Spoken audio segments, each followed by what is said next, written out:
You've heard of A&M. You've heard of Herb Alpert and the Tijuana Brass. If you ever watched The Dating Game, you know that that song is the Spanish Flea. And now we are with Herb Alpert, who has created an amazing series of sculptures. Thank you for that. You're welcome for that. Thank you. I grew up in LA and I grew up on your music. I grew up on my music too. And your music is full of joy and spiritualism. Thank you. And I think your paintings, your sculptures do this as well. To me, it's almost alchemy in what you create. Well, I think there's a running thread through all artists. You have to be authentic. You have to be real.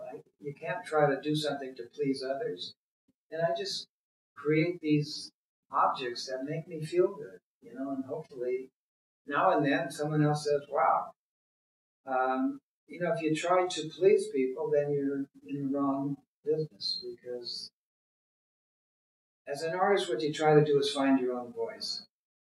And I had an experience in Vancouver, BC.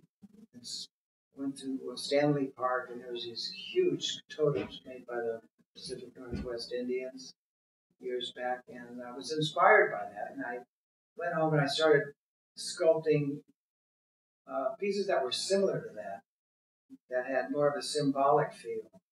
And then I realized, they already did that. Let me try something. And then I started riffing on it and just getting a feel of me and what I could do with the wax and the clay.